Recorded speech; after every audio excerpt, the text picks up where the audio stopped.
สวัสดีค่ะวันนี้ป้าวรีก็เข้าสวนอีกแล้วค่ะหลายวันไม่ได้เข้านะติดภารกิจค่ะทำงานนะคะติดแงกเลยแล้วก็ไม่สบายด้วยนะคะแล้วก็เมื่อวันไหนเนาะวันพฤหัสหรือวันศุกร์นี่แหละพายุเข้าค่ะดูนะคะดูความหนาวนะคะวันนี้1 องศาไม่ติดลบนะคะแต่ก็น้ำแข็งนะคะเนี่ยเห็นไหมคะเนี่ยน้ำแข็งค่ะนี่เลยป้าบริมาสวนนะคะน้ำแข็งดูสภาพนะคะเจอพายุค่ะดูเนี่ยที่ป้าบริเอาผ้าคลุมต้นหอมนะคะต้นหอมฝรั่งคิดว่าเขาคงไม่ขึ้นให้นะคะแค่ลองดูอันนี้นะคะแปลงนี้นะคะอันนี้กระเทียมสวยงามมากเลยค่ะกระเทียมไทยด้วยนะคะอันนี้ผักชีก็โอเคอยู่นะคะเดี๋ยวไปดูผักชีนะคะวันนี้ไม่ได้เตรียมรองเท้ามาอย่างดีเลยกำลังจะออกไปในเมืองค่ะเดี๋ยวให้ดูไอ้นี้แป๊บนึงนะคะถั่วลันเตาก็สู้สุดยอดเหมือนกันค่ะไม่ตายค่ะถั่วลันเตานะคะเนี่ยเขาขึ้นให้อยู่ค่ะขึ้นให้นะคะเดี๋ยวเอาขึ้นอันนี้ขึ้นนิดนึงนะคะขึ้นนิดนึงนี่นิดนึงแข็งหมดเลยนี่คือถั่วลันเตากินเมล็ดนะคะที่พวกฝรั่งเขาเอามาทำกับข้าวกินอ่ะนี่ค่ะถ่ายให้ดูนิดนึงนะคะเดี๋ยวไปดูผักชีค่ะอุ้ยผักชีนางโอเคอยู่เนี่ยดูผ้าห่มแข็งหมดแต่ผักชีนี่นางสบายมากเลยค่ะเดี๋ยวห่มให้เขานิดนึง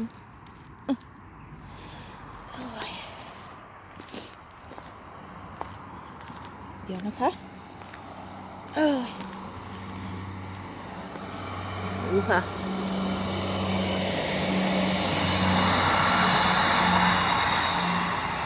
ส่วนป้าบรีมีรถไฟด้วย อยู่ใกล้ๆสถานีรถไฟเองค่ะอยู่ตรงนี้เองในเมืองกาลาที่ป้าบรีอยู่วันนี้ไม่ได้เตรียมตัวนะคะว่าจะเข้ามาดูสวนผักได้ดูนิดๆหน่อยๆอันนี้ก็คงไม่เปิดดูนะคะเป็นหัวหอมค่ะหัวหอมไทยตรงนี้ก็มีเห็นนิดๆโอ้ยตรงนี้ก็หัวหอมไทยแล้วก็ราเดชนะคะตรงนี้แข็งหมดเลยนี่เห็นไหมคะเห็นนิดๆเห็นนิดเองตรงนี้ก็ราเดชเขาก็โตอยู่นะคะราเดช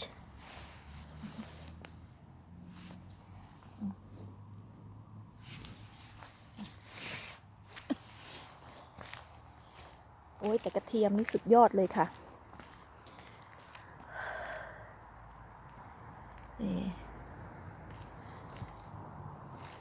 หัวหอมคงไม่ขึ้นให้หรอกค่ะหัวหอมอ่ะ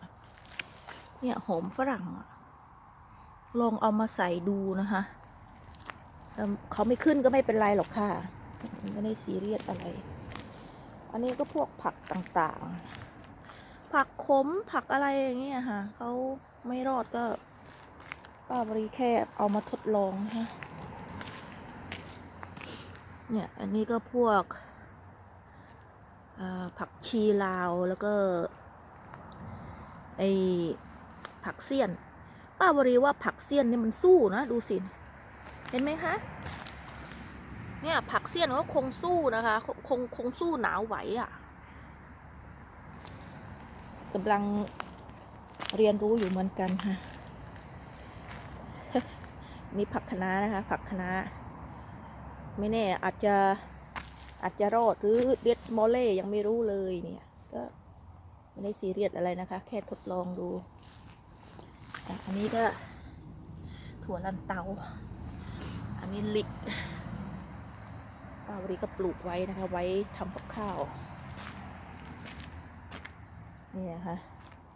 สตรอเบอรี่เขาแน่นอนอยู่แล้วเขาอยู่ค่ะสตรอเบอรี่ไม่มีทางตายอันนี้พาสลีย์ เดี๋ยวให้ดูน้ำนะคะน้ำเป็นน้ำแข็งจึงค่ะอันนี้น้ำนะป้าวรีโรงน้ำไว้รดผักค่ะก็ไม่มีอะไรมากนะคะก็แค่เอามาทดลองดูแต่หัวหอมกับกระเทียมนี่แล้วก็ถั่วลันเตานี่มัน100%อยู่แล้วค่ะเขาอยู่ได้นอกนั้นก็คงจะแล้วก็ผักชีค่ะนอกนั้นก็คงจะเดดสมอลเล่โอ้ยเปิดดูไม่ได้มันแข็งมันเป็นน้ำแข็งดูตินี่มันเป็นน้ำแข็งค่ะเป็นน้ำแข็งนะคะเนี่ยดูเปิดไม่ได้ไม่เป็นไรหรอกค่ะป้าวรีกำลัง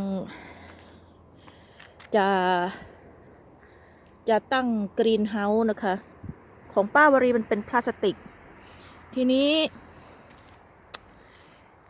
คือจริงๆแล้วเนี่ยอยากเอามาตั้งตรงนี้นะคะเนี่ยตรงสวนตรงนี้ตอนแรกอะตั้งตรงนี้มันบินไปแล้วค่ะแล้วก็ซื้ออันใหม่มาหลังใหม่มากะว่าจะมาตั้งตรงนี้ค่ะเนี่ยตั้งตรงนี้เพราะว่ามันอยู่ใกล้ๆโต๊ะไว้กินอาหารด้วยค่ะถ้าเรามาทำสวนแล้วก็กินข้าวตรงนั้นเนาะป้าวรีก็อยากจะใส่กรีนเฮาส์ตรงนี้นะคะทำให้ดีเลยค่ะแล้วก็อยากได้อีกนะคะคือจะหาของถูกๆประมาณมือสองอะค่ะไม่ได้เอาแบบแพงๆนะไม่เหมือนอันที่ซื้อไอ้2 หลังเนี่ยไอ้หลังที่บินไปแล้วก็ซื้อใหม่นี่ก็อันนั้นก็แพงพอประมาณนะคะไม่แพงมากป้าวรีไม่ได้เล่นแบบพวกโปรเฟชชั่นอลนะคะทำแบบคือชิวๆอะเนาะเอาแค่ว่าเราไหวไม่ได้ทำเอาอย่างจริงจังอะดูจะน้ำแข็งอะดูนะคะดูเด็น้ำแข็งแต่แดดออกดีเวอร์ดูนะคะหนาวแต่แดดออกนะคะแดดช่วยอะไรไม่ได้เลยค่ะป้าวรีจะไปในเมืองแล้วนะคะจะเข้าเมืองไปหาซื้ออุปกรณ์อะไรนิดหน่อยของสวนนี่แหละค่ะแล้วก็จะเลยไปทำงานเลยวันนี้วันจันทร์นะคะก็เป็นเวลาที่ว่าป้าวรีต้องกลับไปทำงานคือหยุดวันเสาร์วันอาทิตย์ได้พักผ่อนค่ะแต่ป้าก็ยังทำงาน full time job เหมือนเดิมนะคะงานนี้ก็คืองานเราทดลองไป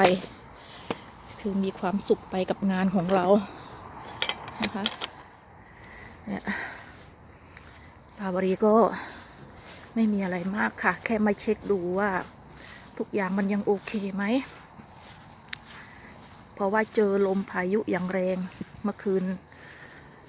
วันพฤหัสหรือวันศุกร์นี่แหละโอเคค่ะเดี๋ยวถ้ายังไงจะเข้ามาดูสวนแล้วก็ถ่ายคลิปให้ดูใหม่นะคะถ้าไม่เบื่อกันก่อนสวัสดีค่ะ